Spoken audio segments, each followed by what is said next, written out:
Tras una fractura de base de cráneo, ¿cuál de los siguientes pares craneales es el menos probable que se lesione? Bueno, una fractura de base de cráneo podemos tenerla a nivel del tienda anterior, medio o posterior, ¿no? Las fosas. El olfatorio directamente atraviesa la base de la fosa anterior, o sea que sí se puede lesionar una fractura de base de cráneo. El óptico pasa por la hendidura esfenodal, al igual que el motor ocular común, también pueden lesionarse. El glosofaringio y el facial, ¿no? Que también salen por la base del cráneo, ¿no es cierto? El facial sobre todo puede, o sea, se puede lesionar sobre todo en fracturas longitudinales a nivel del peñasco, porque recuerden que el facial en su origen, ¿no?, transcurre a nivel del conducto auditivo interno, se mete en el peñasco y sale, ¿no es cierto?, a través de la caja media del tímpano para ir a la porción mastoidea y sale por la estilomastoidea, ¿no? En realidad todos estos nervios se lesionan, ¿no?, en una fractura de base de cráneo. El menos acá como respuesta le ponen la D, que es el facial. Pero creo que el facial por su recorrido, porque tiene una porción petrosa, tiene una porción en la caja media del tímpano, tiene una porción mastoidea, o sea, tiene más lugares donde pueda lesionarse inclusive, ¿ya? Por las varias, por el recorrido que tiene un recorrido un poquito más largo, ¿no? En todo caso la pregunta sería cuál es el que más se puede lesionar, y sería el facial, ¿no?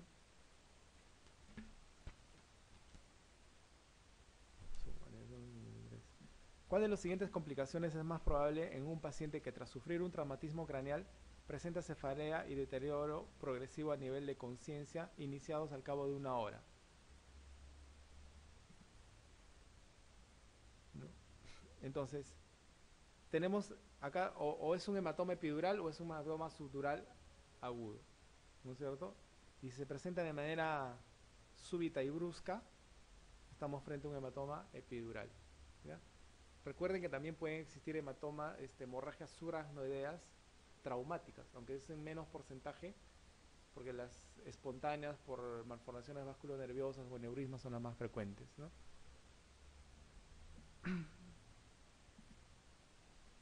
¿Cuál es el origen más frecuente de los hematomas epidurales? La meningia media es la arteria que se lesiona más frecuentemente en los hematomas epidurales. Y en los hematomas subdurales son los vasos corticales los que se lesionan frecuentemente.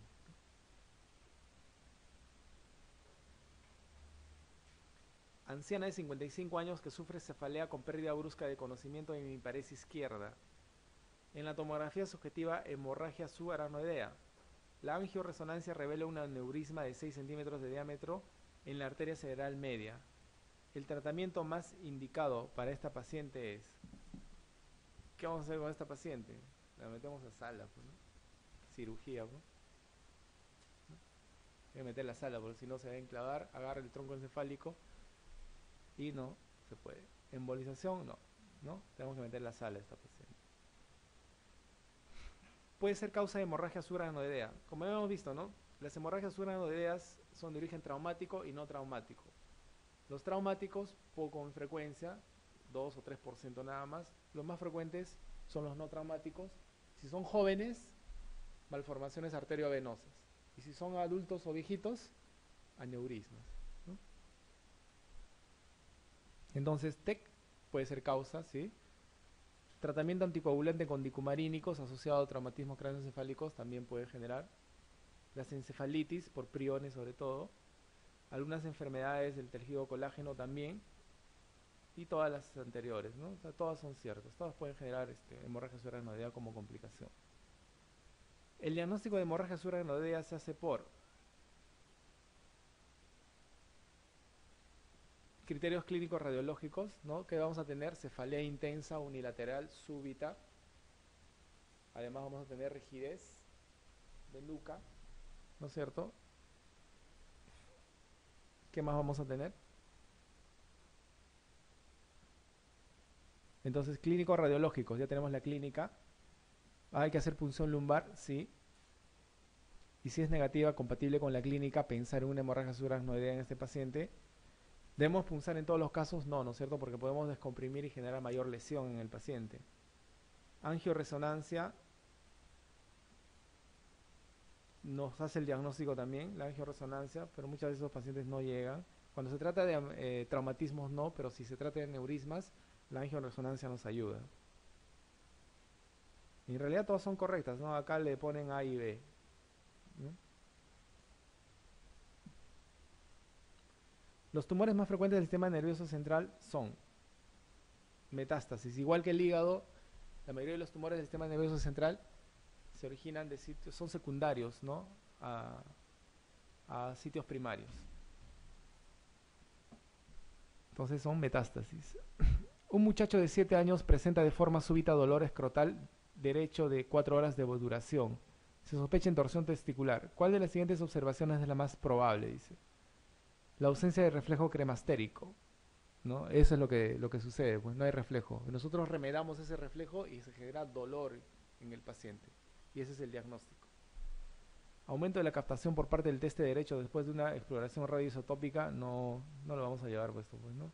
La presencia de reflejo cremastérico, no, hay ausencia más bien, ¿ya? Transluminación correcta del compartimento escrotal derecho es para hidrocele, ¿no? Estetoscopía con Doppler será simétrica en ambos compartimentos escrotales. Yuca que ocultes no, la arteria del deferente, muy difícil que la ocultes, ¿no? Entonces, ausencia de reflejo cremasteriano.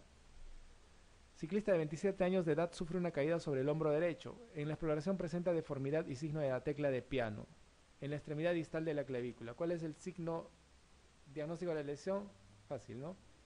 Una luxación acromioclavicular. El signo de la tecla de piano. El pectus excavatum es debido a una alteración en los cartílagos costales, ¿no es cierto? La D es la respuesta. El tratamiento del bolet costal es... El bolet costal es el tórax inestable, ¿no? Recuerden que una vez que pasan de A, ustedes tienen que llegar a B, y en B tienen que determinar signos de riesgo. Tienen que ver que su paciente no tenga neumotórax de tensión, y para el neumotórax de tensión el paciente va a tener distrés respiratorio, ingurgitación yugular, ¿no es cierto? A diferencia de la pericarditis constrictiva, aquí no va a haber ruidos cardíacos apagados y no va a haber hipotensión, ¿no es cierto? Los tonos, la ocultación va a ser abolida y timpanismo. Si tengo yo un neumotórax de tensión, lo que tengo que hacer es transformar mi neumotórax de tensión en un neumotórax simple. Para eso coloco una aguja en el segundo espacio intercostal de una media clavicular. Coloco mi agujita y transformo mi neumotórax a tensión en un neumotórax simple. Si el neumotórax simple es tributario de drenaje torácico, coloco mi tubo de drenaje torácico recién en el cuarto, quinto espacio intercostal, línea media axilar del lado afectado, acá. Tubo de drenaje torácico acá. Pero cuando hay un neumotórax de tensión, ponemos una aguja o un tubo en esta zona. Una aguja sobre todo, para transformar el neumotórax de tensión en neumotórax simple. ¿Ya? Entonces, esa es una eventualidad que tenemos que observar. Otra es la pericarditis constrictiva, que no haga un taponamiento pericárdico. Si hay taponamiento pericárdico, mi paciente también va a tener distrés respiratorio, va a tener infiltración yugular, pero va a tener hipotensión y los ríos cardíacos apagados, la tríada de B. ¿Cierto? En ese caso, lo que tengo que hacer es a mi paciente, por medio subsifoideo, introduzco una agujita en dirección al precordio y dreno la poca cantidad de sangrecita que está generando el taponamiento pericárdico. Y otro signo de alarma que tengo que ver en B es que mi paciente no haga un hemotórax masivo. ¿Y cuando es un hemotórax masivo? Cuando yo coloco, diagnostico, ¿no? Distrés respiratorio, matidez, fractura costal evidente, ¿no? Coloco mi tubo de drenaje torácico y si el drenaje es de más de 1000 cc, en la primera colocada, es un hemotórax masivo, mi paciente tiene que ir a sala de operaciones de toracotomía. Exacto. Si cuando coloco el tubo sale 400, a la siguiente hora 200, a la siguiente hora 200 cc y a la siguiente hora 200 cc, también es indicación de sala de operaciones. Drenajes mayores a 200 cc por hora en 3 horas continuas, a sala de operaciones. Toracotomía para hacer la hemostasia del calcio. ¿Ya? Y lo último que tengo que ver es que mi paciente no tenga precisamente que es el bolet costal. El bolet costal es el tórax inestable, ¿no es cierto? Es una dismetría en la ventilación. ¿Por qué se produce eso? Cuando hay fracturas costales, ¿no es cierto? En dos arcos costales en dos ramas distintas, ¿ya? Recuerden que el arco costal tiene una rama anterior que está acá y una rama posterior que está acá. Si en un hemitórax hay una fractura en dos arcos costales en la rama anterior, o sea, una fractura acá, otra fractura acá, y otras fracturas en las ramas posteriores, se produce un tórax inestable. Esa es una condición, ¿ya? O la otra es que tenga más de 3 arcos fracturados en ambos hemitórax, sea anterior o posterior, ¿ya? Si yo tengo, por ejemplo, un paciente con 4 arcos costales fracturados, solamente el arco anterior, no va a generar tórax inestable, ¿ya? Importante, más de 2 arcos anteriores y posteriores, o más de 2 costillas en ambos hemitórax, me va a generar un tórax inestable. ¿Y cuál es el tratamiento del bolet costal o del tórax inestable? Ventilación mecánica. El paciente no va a poder controlar su dinámica ventilatoria, entonces tiene que haber alguien que controle eso, y eso lo hace la máquina ventilatoria, ¿no es cierto? Intubación, sedamos al paciente, lo intubamos y entra a presión positiva al final de ventilación, a ventilación mecánica, hasta que gobierne el propio su ventilación. ¿Qué hacemos ante una fractura costal? Nada, esperamos a que consolide. Es más, yo hace 3 semanas me fracturé el séptimo arco costal cuando me dolió, eso sí duele, ya la segunda vez.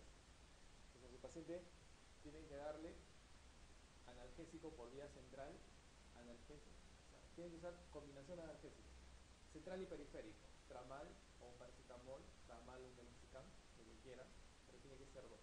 Además, analgésico de acción local, no un parche de silocaína o un spray de un analgésico que quiera, porque es doloroso y el paciente se los va a agradecer.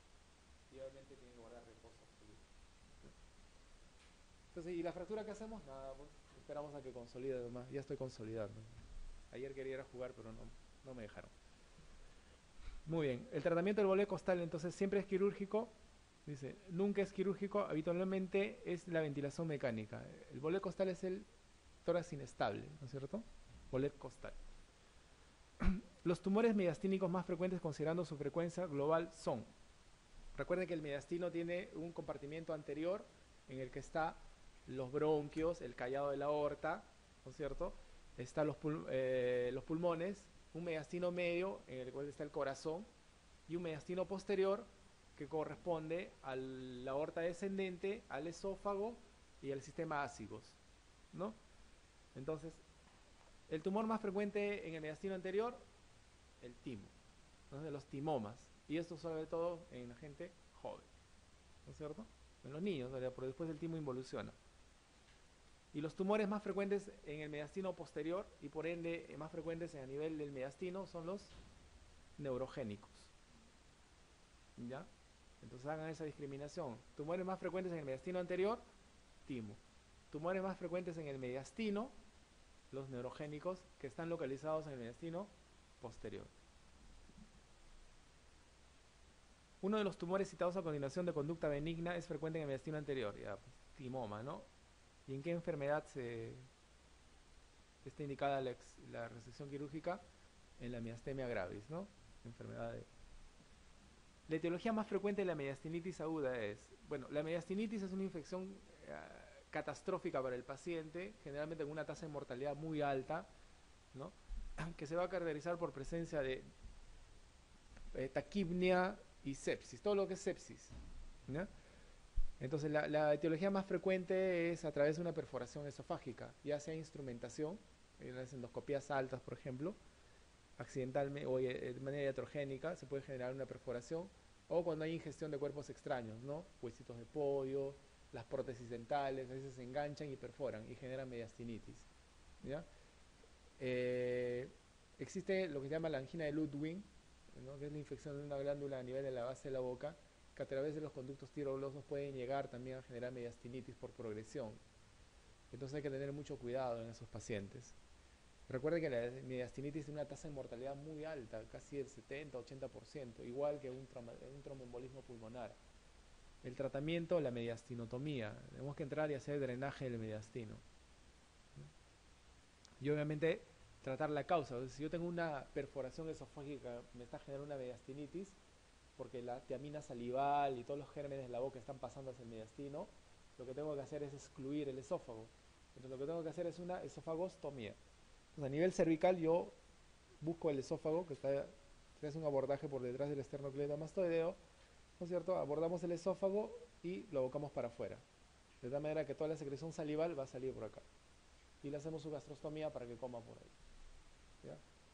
Últimamente, en las cirugías por esofagitis, por estenosis cáustica, estamos entrando con los otorrinos, de los cirujanos de cabeza y cuello. Y ellos nos hacen una disección espectacular del esófago. Hacen una incisión como para tiroides, ¿ya? Levantan el tiroides a un lado, la tráquea a un lado, la laringe al otro lado y nos dejan el esófago bien bonito allá atrás. ¿Cómo lo hacen? No sé, que nos han asombrado. Porque nosotros hacíamos la disección anteriormente, pero es bien dificultosa y la posición no nos ayuda. Pero con esta exposición, perfecto.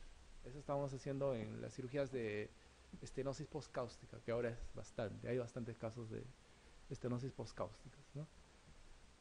Entonces, eso sucede en la mediastinitis, ¿ya? Entonces, la perforación esofágica es la primera causa para que se genere.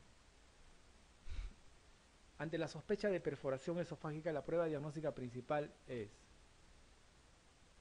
¿qué tengo que hacer? Un esofagograma varitado, o sea, un contraste y vemos que el contraste difunde, ¿no? Como una fistulografía más o menos. Sospecho que una perforación va a difundir la sustancia de contraste. Igual nosotros damos, por ejemplo, cuando sospechamos de una fístula, azul de metileno en el paciente para ver que el azul de metileno pinte en la zona posible de la fístula, ¿no? Entonces a veces la endoscopía no ve la lesión, a no ser que se genere a no ser que objetiven la perforación durante la instrumentación, ¿no? Entonces un esofagograma varitado nos va a ayudar. Tomografía no sirve, la parotomía exploratoria no. El seguimiento de la mediastinitis sí se hace mediante tomografía. ¿Cuál de las siguientes es la mejor forma de localizar un derrame pleural loculado, ¿no? O tabicado? Generalmente sucede esto en la TBC. Entonces, derrame pleural se ve hasta por radiografía, pero cuando es loculado y tabicado, ¿no es cierto? A veces vamos a tener que recurrir a una ecografía para poder determinar cantidad, volumen y localización, ¿ya? Entonces el ultrasound, recuerden que nos sirve para determinar lesiones sólidas versus lesiones líquidas. Y la ventaja es que nos define la cantidad. La complicación más frecuente en el neumotórax espontáneo es: generalmente el neumotórax espontáneo se va a producir por o enfermedad bulosa, las bulas enfisematosas, o TBC, ¿no es cierto? Secundaria a una bronquiectasia, por ejemplo. Entonces, el mecanismo por el cual se produce un neumotórax espontáneo es muy diferente a un neumotórax traumático, porque en el neumotórax traumático existe una vía de entrada, en el neumotórax espontáneo existe una vía de entrada y una vía doble vía de entrada. Entonces, si nosotros colocamos un tubo de drenaje torácico en un neumotórax espontáneo por una fístula, por ejemplo, broncoalveolar, por un neumotórax, por una bula o una bronquiectasia, lo que va a suceder cuando coloquemos el tubo es que esta vía se va a continuar. Entonces el pulmón no se va a amplexar, va a permanecer colapsado. Entonces va a permanecer colapsado porque hay doble vía. Entonces lo que tenemos que hacer es presión negativa, succionar, ¿no es cierto?, vencer la presión que se genera dentro del alveolo para que vuelva a expandirse, porque si no, no se va a expandir. Entonces, eso es lo que sucede cuando existe una bronquiectasia o una bula. Entonces, ¿cuál es la complicación más frecuente del neumotórax espontáneo? ¿Derrame hemático? No. ¿Evolución hacia un neumotórax hipertensivo? Puede ser. ¿Infección pleural? No. ¿La infección del pulmón adyacente? No. La recurrencia. Se recurren estos pacientes. Frecuentemente o no se resuelven con la colocación del tubo y tenemos que aspirar y a succión negativa, o se presenta, hacen recurrencia, ¿no? Ingresa a la guardia un paciente con TEC puro, refiere pérdida de conocimiento, pero actualmente se encuentra con deterioro del sensorio. Hemiparesia derecha, midriasis izquierda. ¿Qué es lo que tenemos que hacer en este paciente? El ABC, ¿no es cierto? Vía aérea, permeable. Tenemos que hacer revisar la parte respiratoria, la parte circulatoria, ¿no es cierto? Y recién llegamos a D, que es déficit neurológico. Recién cuando hemos pasado todo, entramos a D. Entonces, TEC puro refiere pérdida de conocimiento, pero actualmente se encuentra con deterioro del sensorio, en mi parecer derecha y miriasis. Probablemente su Glasgow sea pues menor a 8. Lo que tenemos que hacer es asegurar nuestra vía aérea en este paciente. Solicitar TAC, no, se nos muere antes de que sea. Asegurar la vía aérea y realizar angiografía, Asegurar la vía aérea sí, pero una angiografía no nos va a ayudar. Asegurar la vía aérea, hacer A, hacer B, hacer C y luego un ataque. Después. ¿Ya? Esa es la respuesta correcta. ¿En qué situación un paciente con TEC debe ser derivado a un centro neuroquirúrgico luego de la atención hospitalaria inicial? Pues es una pregunta bien rara, pero si yo tengo un paciente con un cuerpo extraño en el cráneo, no lo voy a observar, pues, ¿no? Lo mando inmediatamente.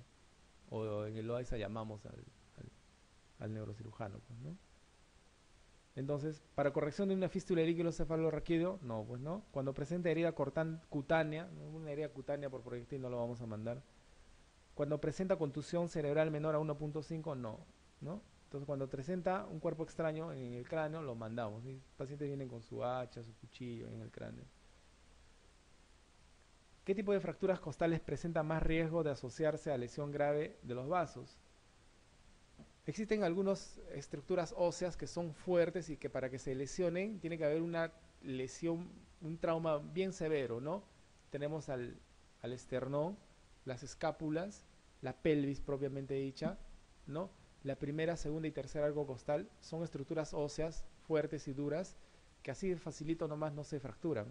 Para que se fracturen tiene que haber una fuerza intensa en el trauma y que generen estas lesiones. Pero lamentablemente, generalmente estas lesiones van acompañadas de lesiones letales, ¿no? Lesiones vasculares, y el paciente ya no llega a la sala de emergencia, pues, ¿no? Lo vemos ahí. Entonces, las fracturas de la primera y tercer arco costal están asociadas, por ejemplo, a la disrupción del callado aórtico.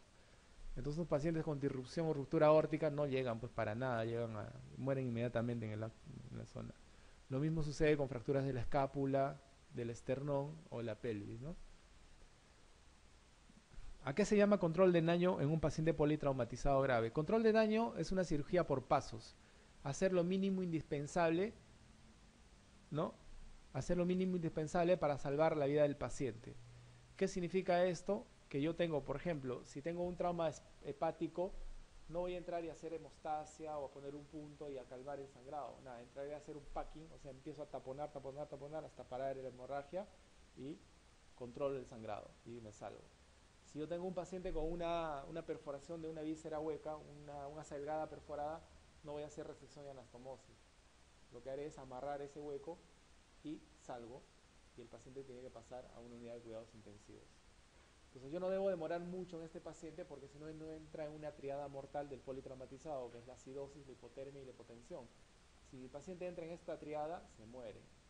Entonces, de nada me sirve a mí que haga una buena cirugía, una buena anastomosis, una perfecta hemostasia, si el resultado final en el paciente a las 2 horas de la cirugía es la muerte.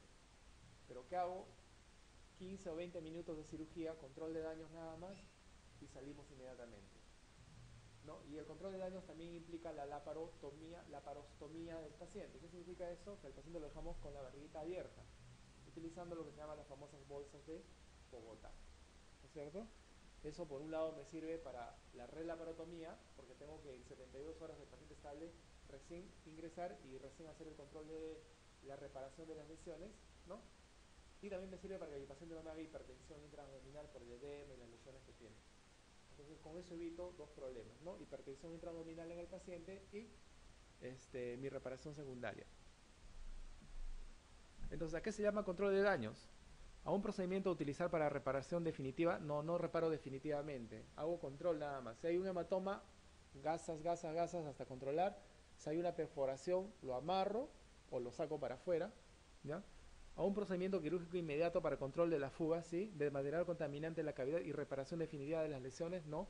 Recuerden que el control de daños es por pasos. Paso 1, control de daños, cirugía 15 o 20 minutos no más.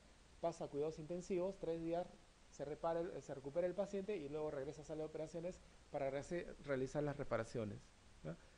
A un procedimiento utilizar exclusivamente por traumatología, no, eso lo aplicamos todos y en todo tipo de cirugías.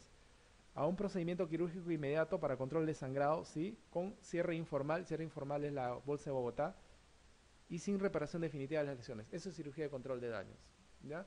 Eso se está aplicando desde hace 10 años acá en el Perú.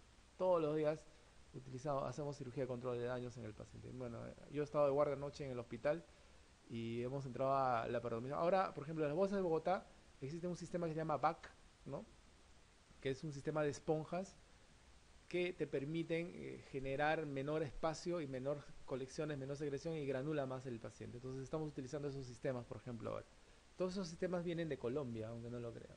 Digo, lo mismo que la Bolsa de Bogotá, ¿no? Se ideó en esas zonas, que acá los utilizamos continuamente. Todos los días se utilizan ese tipo de procedimientos acá en las cirugías de emergencia que tenemos. Las lesiones torácicas producidas por trauma tienen mayor mortalidad cuando las lesiones traumáticas, recuerden esto, todo trauma torácico abierto tiene que subir a sala de operaciones. Tenemos que explorar. Todo trauma abdominal abierto, ya sea por palpo o arma blanca, a sala de operaciones. El problema viene cuando el trauma torácico es cerrado, cuando el trauma abdominal es cerrado. Entonces, el tiempo que demoramos en tratar de determinar o diagnosticar una lesión puede ser crucial para el paciente. Entonces, hay mayor riesgo en que un paciente presente un trauma torácico cerrado, ¿no es cierto? Porque podemos demorar en resolver o identificar las patologías probables, a que el paciente tenga un trauma abdominal abierto, porque el trauma abdominal abierto ya implica sala de operaciones inmediatas, ¿ya? Entonces, ¿las lesiones torácicas penetrantes tienen igual mortalidad que las contusas? No. ¿No es cierto? ¿Las lesiones torácicas contusas tienen mayor mortalidad que las penetrantes? Sí, por ese acápite, ¿ya? ¿Las lesiones torácicas penetrantes tienen una mayor mortalidad que las contusas? Si las tratamos inmediatamente, no, pues no. ¿Las lesiones torácicas contusas tienen igual mortalidad que las penetrantes? No. Entonces, las contusas tienen un índice de mortalidad mayor. ¿Por qué? Porque demoramos muchas veces en corregir esas lesiones. ¿Cuál de los siguientes constituye el sitio frecuente de sangrado oculto? Sangrado oculto en todo paciente hipotenso politraumatizado en el cual hayamos descartado trauma torácico, hemotórax o hemoperitoneo, tenemos que buscar zonas donde se esconde. Retroperitoneo, pelvis y fémur. Esos son los tres sitios donde podemos esconder sangrado que nos choquen al paciente. ¿Ya? Entonces, busco retroperitoneo. Recuerden que el retroperitoneo tiene tres zonas. La zona 1, que es la medial, que es una zona vascular, ¿no es cierto? Y cuando nosotros diagnosticamos un hematoma en la zona 1, en expansión, es quirúrgico inmediato. Esa es pregunta de examen, ¿ya? Las zonas 2, las laterales, corresponden a las celdas renales, los flancos laterales. La zona 2, los hematomas que no estén en expansión, se observan, no es quirúrgico inmediato, ¿ya? Y la zona 3 corresponde a la zona pélvica, ¿no? La zona 3 es la zona pélvica, en el que es una zona de difícil accesibilidad, ¿no? La cirugía muy pocas veces está indicada en estos hematomas, sí la endarterectomía o la embolectomía en estos pacientes, porque los vasos tienen una distribución tan profunda que muy pocas veces por cirugía podemos acceder. Estos pacientes no van a cirugía, sino van a embolización o a endarterectomías a veces, ¿no? Entonces esas son las tres zonas retroperitoneales. Quirúrgica de saque, la zona 1. Observación, la zona 2. Y embolización, la zona 3. ¿Qué otra zona? La zona pélvica. Una fractura pélvica también puede almacenar hasta 2 litros de sangre, ¿no? Igual que el compartimiento femoral, ¿no? Que también me puede ocultar sangrado. Entonces, en el cráneo no podemos ocultar pues sangre que nos choque al paciente, ¿no? En una articulación menos. En retroperitoneo sí. Sea cual sea la zona, ¿ya? Pleural, ¿no? Intraabdominal. Recuerden que sangrado oculto no es abdominal. El sangrado abdominal no es sangrado oculto, ¿ya? Porque es lo primero que tenemos que diagnosticar. ¿Qué debería sospechar a un paciente con traumatismo encéfalo-cráneo que ingresa con otorragia? Si tiene otorragia, base de cráneo, ¿no? Además, otolicuorragia o rinolicuorragia, salida de líquido cefalorraquídeo. También recuerden el signo de mapache, ojos de mapache o el Battle. El ojo de mapache, recuerden, para que diferencien de un trauma periorbitario, no debe ir con edema. No debe ir con edema. La apertura palpebral en el ojo de mapache generalmente se da. O sea, nosotros podemos ver las pupilas. Pero cuando un paciente tiene trauma periorbitario, ustedes quieren ver la apertura, no pueden, pues, porque el edema que se genera. Entonces un mapache no tiene que tener edema palpebral. El mapache puede ser unilateral, perdón, es bilateral, ¿ya? El traumatismo periorbitario generalmente es unilateral o algunas veces bilateral. Recuerden la equimosis, el signo de Battle, ¿no es cierto? El retroauricular. ¿Qué fractura en caso de ser inestable produce deterioro hemodinámico franco en el paciente traumatizado? ¿No? La fractura de fémur puede generar un deterioro hemodinámico, ¿no es cierto?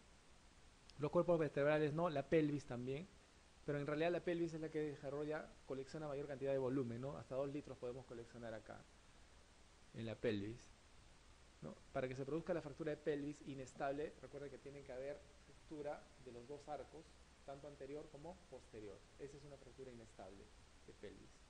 Recuerden que la pelvis tiene un anillo anterior, perdón, un anillo superior y un anillo inferior, ¿no es cierto? Tiene que haber ruptura de ambas ramas, anterior y posterior, para generar una pelvis inestable. ¿Cuál de los siguientes no es un factor relacionado a la necrosis ósea del adulto? No es un factor relacionado con las necrosis óseas en el adulto. El tratamiento esteroideo, sí, ¿no es cierto? Los corticoides, además de que retrasan la cicatrización, pueden generar también problemas vasculares. El alcoholismo, como ya hemos dicho, ¿no? Genera problemas a nivel capilar. La insuficiencia respiratoria no va a generar mucho este problema. Las vasculitis sí.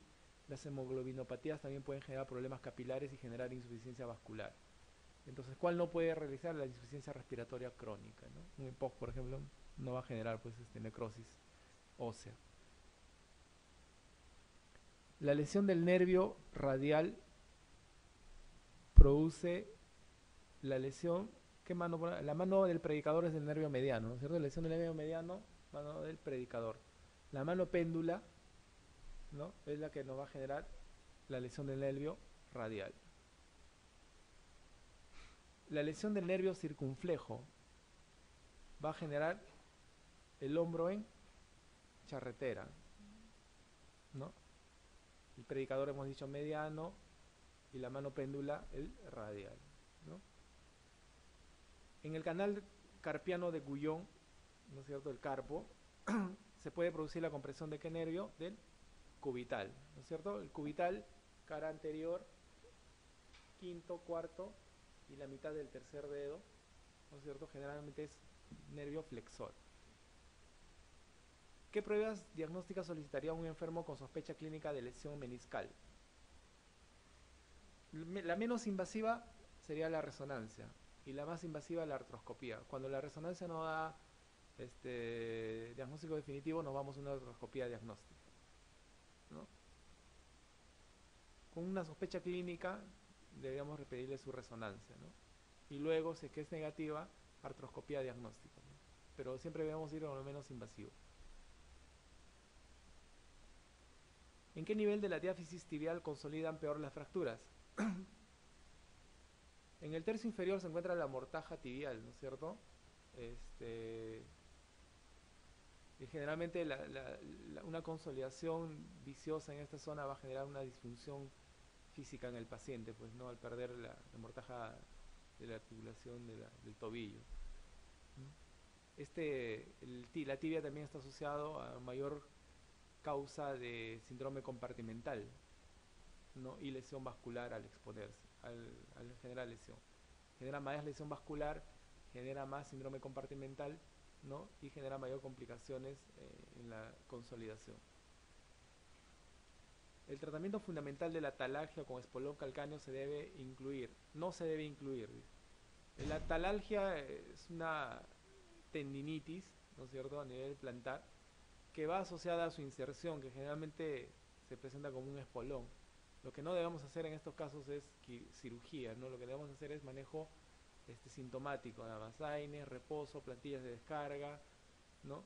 Lo que no debemos hacer es resecar este espolón, porque lo que vamos a hacer es lesionar esta inserción ligamentaria, ¿no? Entonces la talalgia, manejo médico nada más. Entre los tumores malignos localizados en el hígado, ¿cuál es el de mayor frecuencia? Hemos dicho metástasis, ¿no es cierto?, de los tumores metastásicos. Paciente de 68 años con disnea progresiva hasta en reposo. Examen físico tórax amplio, vibraciones, cuerdas vocales disminuidas, perdón, vibraciones vocales disminuidas, hipersonoridad, o sea, timpanismo. Murmullo vesicular disminuido. ¿Cuál es el diagnóstico más probable? Un neumotórax, por el timpanismo, ¿no? Recuerden que los neumotórax, el campo pulmonar lo dividimos en tres porciones, ¿no?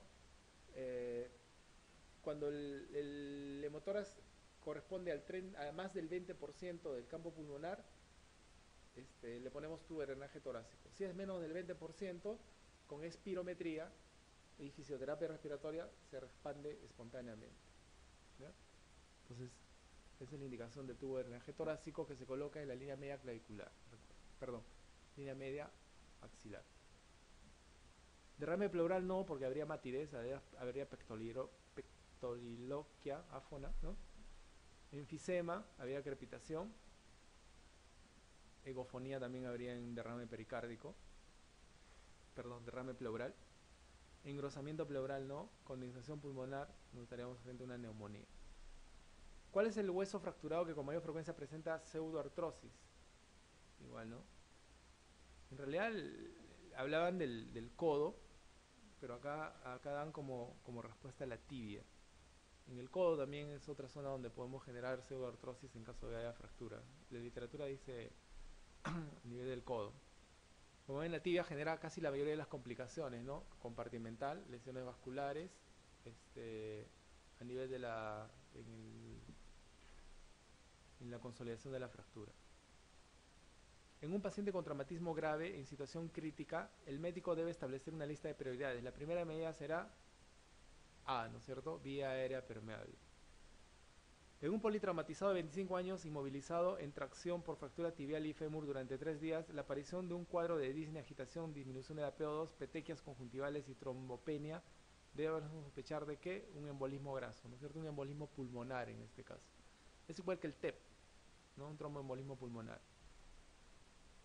La fractura más frecuentemente relacionada en el recién nacido es la de clavícula, ¿no? ¿Cuánto nos habremos bajado una clavícula? Mujer de 30 años de edad sufre accidente de tránsito al examen PA97, frecuencia cardíaca 120, glauco 7. ¿Qué vamos a hacer? Glauco 7, intubar al paciente, ¿no? Vía aérea permeable. Intubación orotraqueal. Por el túnel del carpo discurre uno de los siguientes elementos. Eso es un regalo, pues, ¿no? Síndrome del túnel del carpo, el nervio mediano, ¿no? Muy bien, muchas gracias.